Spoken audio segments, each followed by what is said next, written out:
So I will be 6 weeks postpartum coming up this Tuesday. So I figured I would just come on here and do like a 6-week update. Here is baby girl. She just spit up on me recently. I went all the way down, but I already have the carrier on. It barely got on her, barely got on the carrier, so we're rolling with it. Bless you. She is awake right now, but she typically sleeps so well in this carrier. I did switch. I ended up returning the Moby carrier, the Moby wrap, and getting this baby Bjorn mini carrier. It's a lot more supportive and I can do a lot more with it. Anyway, so 6 weeks, I am doing pretty well.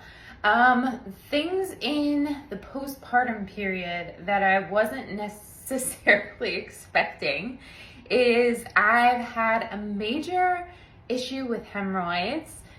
This is a postpartum video, so it's bound to be TMI, but they've been super, super painful to the point where I had to get actually like medicated cream from my doctor, and luckily they seem to be finally getting better, but I still have them. Are you okay? So I was having to breastfeed her standing up, and then when we would take any trips in the car, like I would literally be in pain, like trying to sit on my side butt cheek, because they're so painful, and I've never had them before, so this is my first experience. And I'm thinking that they had something to do with the fact that I was pushing during labor for like 2 hours. And so I think it was just really sensitive down in that area. And then I got super constipated for like the first week. So I was pushing more, and yeah, so that has not been fun. The other unexpected thing within the first week and a half, which I mean, I guess it's known by some, but for me, I didn't realize how painful like my breasts and my nipples were gonna be, like from the engorgement and also from just trying to get the latch right. Now breastfeeding is really easy, like it's a breeze, it doesn't hurt. The hard part about it is just like how on demand I have to be with it. So yeah, that was just, I wasn't expecting breastfeeding to be as much work as it is, which probably sounds silly to moms who've been breastfeeding out there for a while, because we know how demanding it can be, especially when she is going through a growth spurt and she wants to cluster feed a bunch, because I feel like every other week she's going through a growth spurt, because some days she just really wants to cluster feed. Like last week it was like cluster feeding like every single day, and this week she's been sleeping more and feeding less, but when she does feed, they're like longer feeds. So yeah, so that was definitely unexpected. Other than that, I'm actually pleasantly surprised by how it's actually easier of a transition than I thought it would be. I just had these expectations, it's gonna be so hard, you're gonna be so sleep deprived, and she's actually a really good sleeper. She only wakes up like twice a night, and I know that's not the case for most newborns. So the fact that she sleeps so well, I'm very grateful for. It's still hard to have to like wake yourself up. But honestly, that is like the easiest part for me. The only like harder part, honestly, about like getting up at night is just when she takes longer to get to sleep. So like the feeding part, that's easy. And obviously the changing of the diapers, that's pretty easy. But when it comes to having to sometimes get her back to sleep, like if she got really awake during changing her diaper, that part frustrates me a bit, because it's like, I've already fed you, I've already changed your diaper, and now it's just really hard to get you to sleep. So that definitely happens often. Not as much on the night feedings, but throughout when I'm first trying to get her down for bed, sometimes she will be really hard to get down.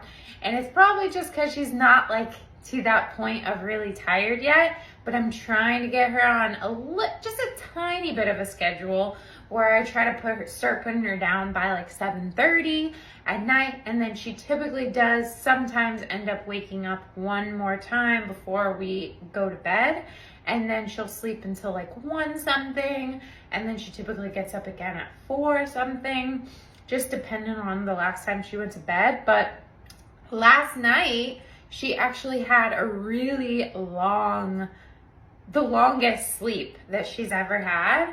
So my husband was typically waking her up, and even though I was like, babe, just let her sleep, but he was like, oh, but I like to wake her up so then once I feed her, I go to sleep and I sleep uninterrupted because I get up for the second feeding. And I was like, I get that, but I've heard if you continually keep waking them up, it'll actually put them in could actually put them in a schedule to where they are waking up more frequently, even if they like don't necessarily need to, like as they get older. So I was just like, let her sleep. She'll let us know, you know, when she's hungry.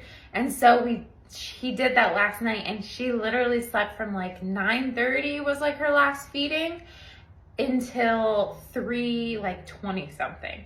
So I was like, dang, that was a long time.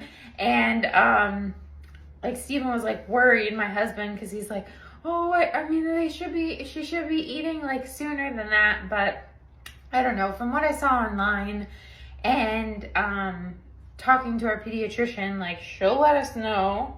She's sleeping now. She'll let us know when she's hungry. So I'm not worried about it. But anyway, so there's that. The other thing that I wasn't expecting, which also has to do with breastfeeding, is I was expecting to have like a larger milk supply than I have. And I'm producing enough for her. Like she's already over 10 pounds. She's already gained over 2 pounds since she was born, less than 6 weeks ago. And so I'm producing enough. She's pooping and peeing plenty, like a ton. But I just don't feel like I'm producing enough to really have much of a back supply at all, which makes it hard, obviously, for my husband to help with feedings. Right now, we've only been doing where he feeds her 1 time from the bottle on the first night shift or the first night wake up, because that's literally the only backup supply that I have enough for. I literally will just like pump like 1 to 2 a day just to make enough for a 4-ounce bottle for him to feed her at night, for that 1 session. And then what's unfortunate is sometimes she's still hungry after the 4 ounces. So then he has to wake me up anyway, just to like top her off so that she has enough to go to sleep.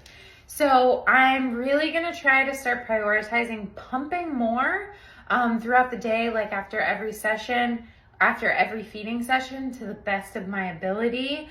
I started that out today. So I'm gonna have to work out a system. So hopefully I can get a bigger back supply, because also if we ever want someone to watch her for us, which I'm still like not ready for, they would have to have enough milk to feed her. And at this point, we don't have enough. So except for like maybe a short little session. But anyway, so that was unexpected. And then I would say the other thing that's coming to mind is just how much she pees and poops throughout the day. We're using cloth reusable diapers.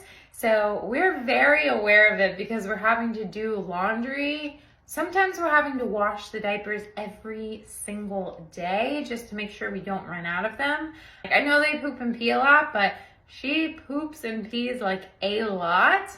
Yeah, so I think I'll stop there.